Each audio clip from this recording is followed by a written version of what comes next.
Some stories shake a whole courtroom, not because of the evidence, but because of something no one can explain. At Brentwood County Courthouse, one ordinary trial turned into a moment that people still whisper about. It was supposed to be routine, just another man waiting for a harsh sentence. But what happened inside those four walls that day would leave the judge, the lawyers, and everyone watching questioning everything they thought they knew about justice, truth, and even faith itself.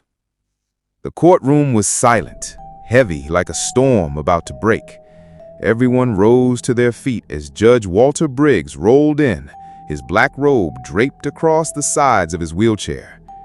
10 years had passed since the accident that left him unable to walk, but his eyes, cold, sharp, unforgiving, still controlled the room like a weapon. In front of him sat Marcus Hill, a black man in his 30s, shackled at the wrists, his faded jumpsuit hanging loose on his frame. To most, he was nothing more than a case number waiting for a sentence. To Judge Briggs, he was already another repeat offender who deserved no mercy. The prosecutor's voice cut through the air. "Your Honor, the people recommend no less than 15 years. The defendant has wasted this court's time with lies and false claims. It's time he faced the consequences." Marcus didn't lift his head. His lawyer sat motionless, beaten by the system long before the verdict.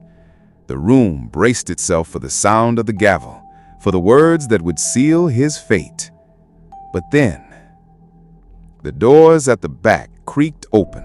Small footsteps echoed across the marble floor, too soft to belong to anyone expected in that chamber. Gasps rippled as a little girl appeared, 7 years old at most. Braids hung neatly on each side of her face, her simple blue dress swaying with each step. She wasn't escorted. She wasn't stopped. She walked alone, straight down the aisle, her eyes fixed only on the judge. Whispers stirred, but she ignored them.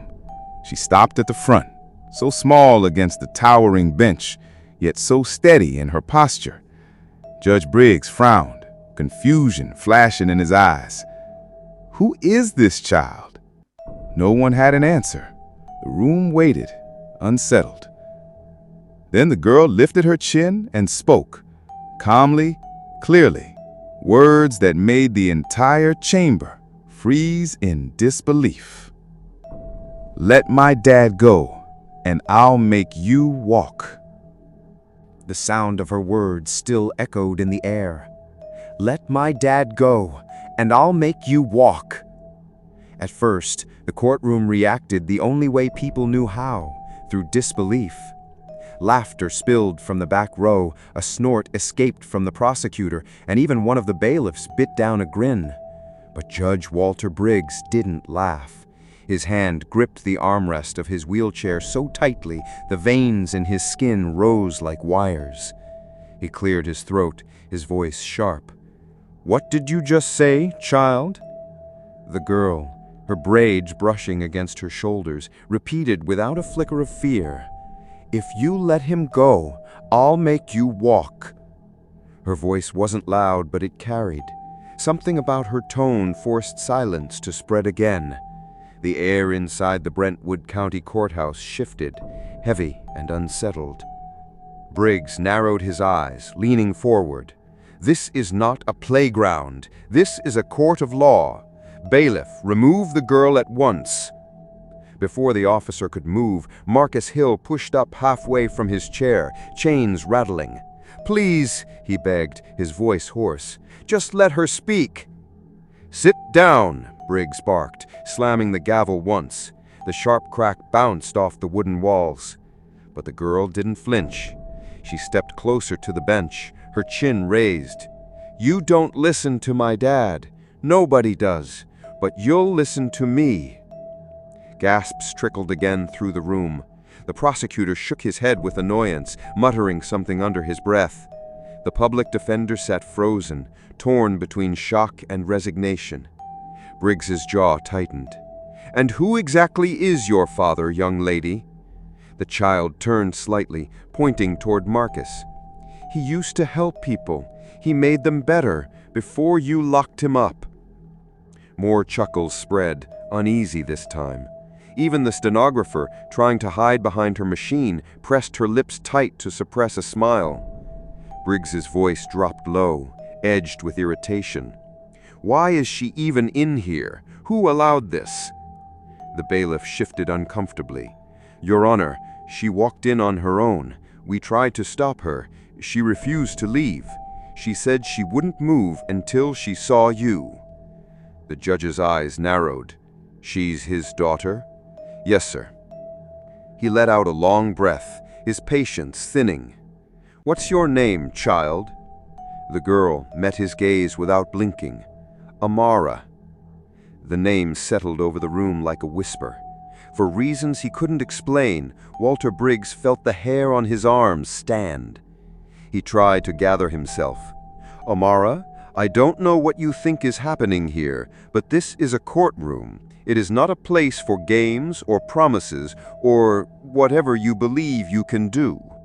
Her little hands clenched at her sides. "This is exactly where it needs to happen. You've been sitting in that chair for 10 years, haven't you?" The words cut deeper than anyone expected. The judge stiffened, the air caught in his throat. "That is none of your concern." "You couldn't feel your legs after the accident. They told you your spine was broken, that you'd never walk again."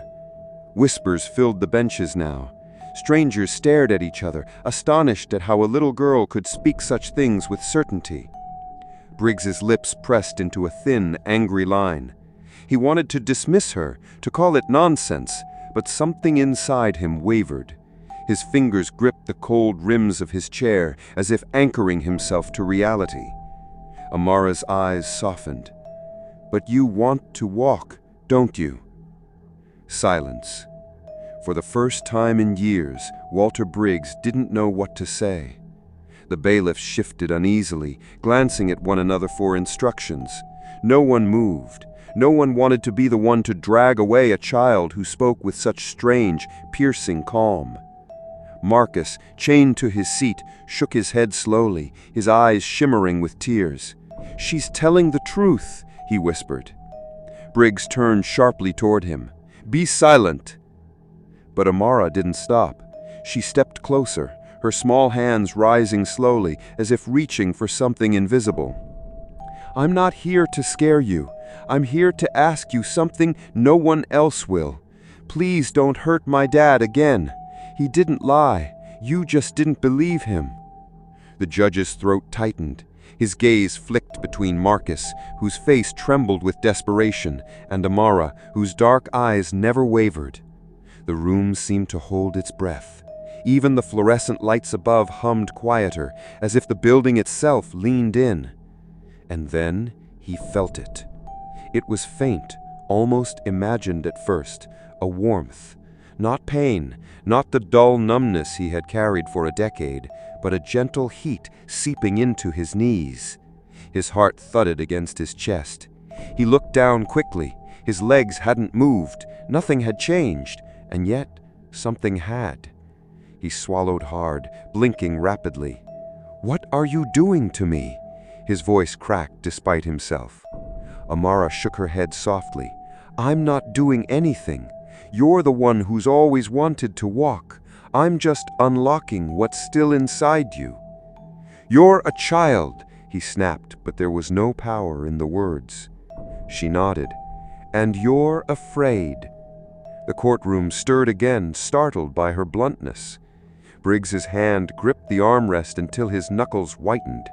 "You think I'm afraid? You think I fear a little girl with fairy tales?"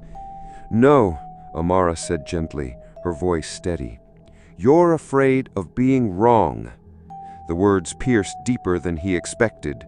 Wrong. He had built his career on being certain, on never doubting his judgments. The day he lost his legs, he decided to stop believing in anything he couldn't see or prove. He had locked the rest of the world out.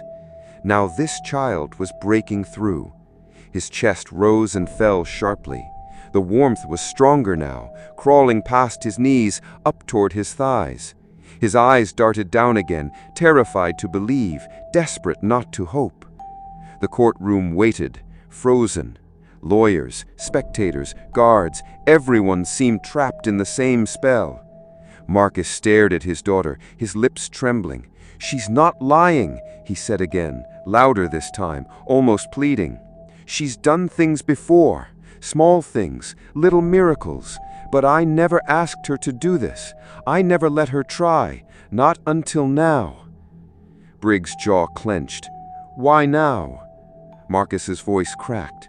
"Because I told her I wasn't going to make it out of here, that I might be gone for a long time, and she said, 'Not if I help.'"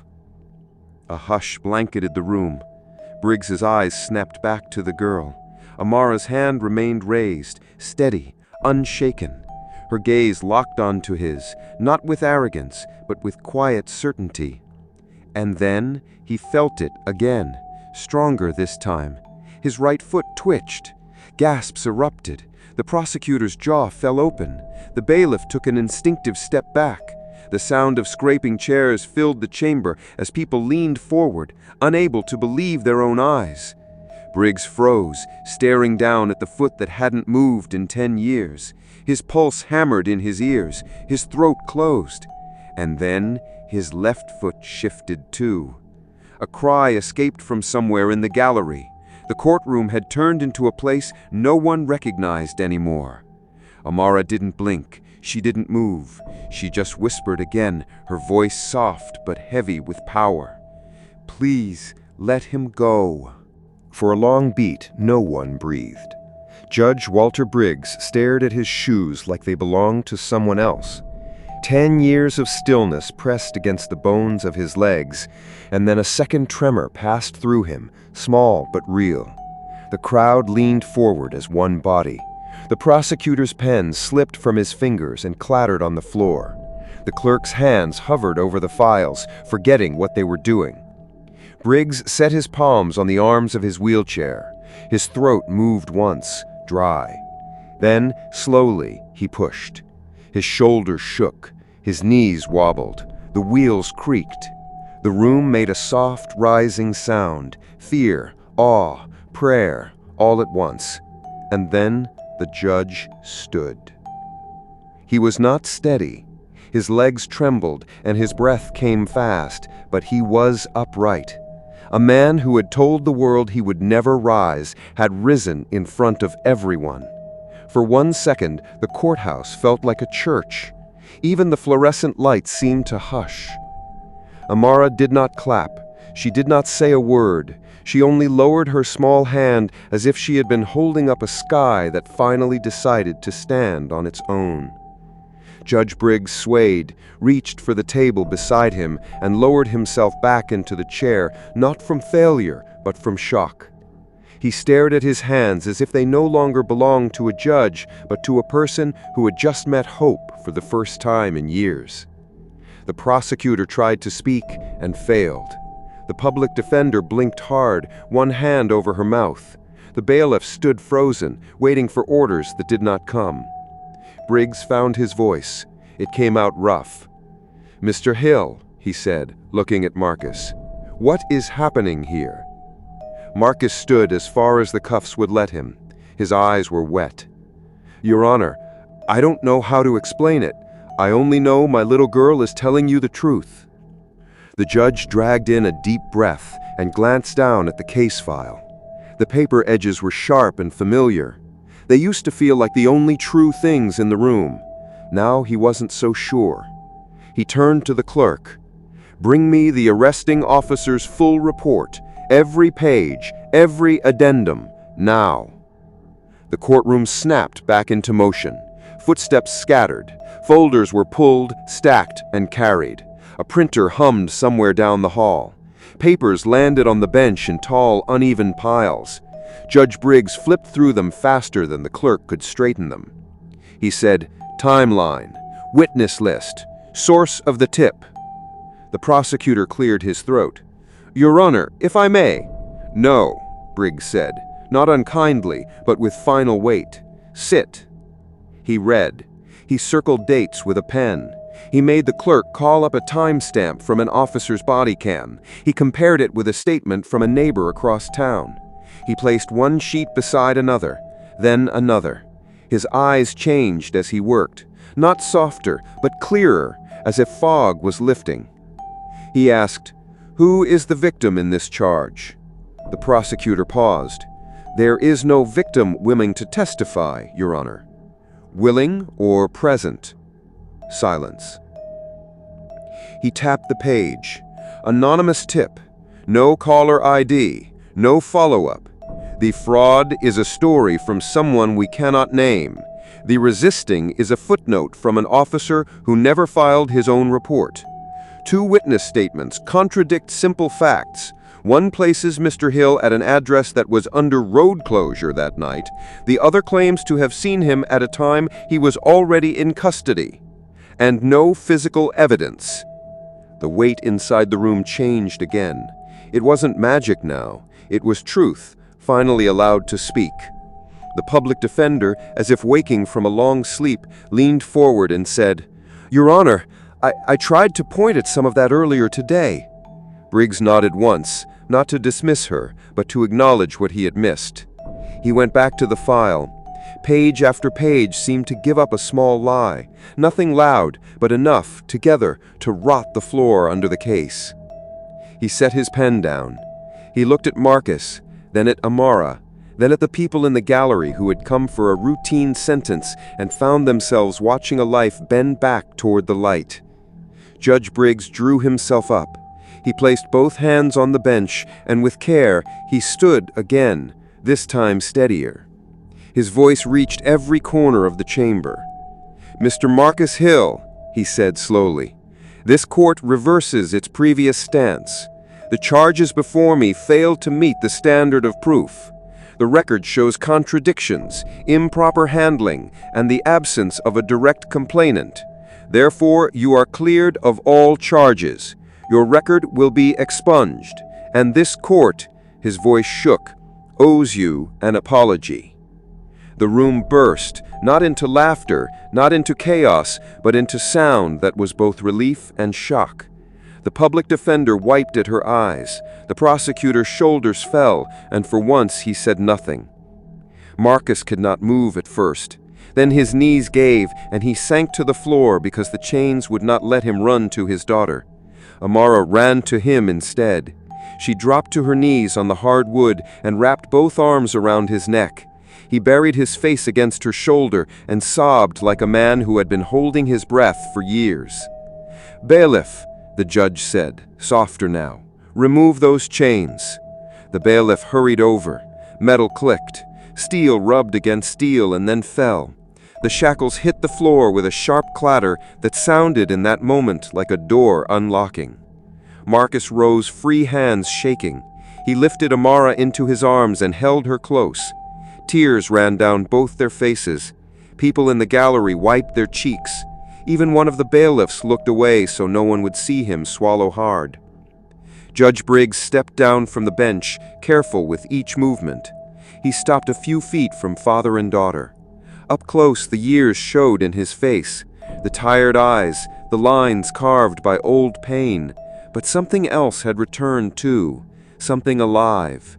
He spoke softly, almost as a man, not only as a judge. "I want to understand," he said, looking at Amara. How did you do that?" Marcus turned his daughter so she faced the judge. Amara held the judge's gaze with the same calm she had carried into the room. "She didn't fix me," Briggs said slowly, answering himself as the words formed. "Did she?" Marcus shook his head. "No, sir. She doesn't force anything. She reminds people of what is still there. Sometimes it's small. Sometimes it's bigger than we expect." Briggs looked down at his legs, at his shoes planted on the floor. He let out a breath that almost sounded like a laugh, the first honest sound of joy he had made in a long time. "That doesn't make sense," he said, smiling through the helplessness of the truth. Marcus's smile was gentle. "It isn't supposed to.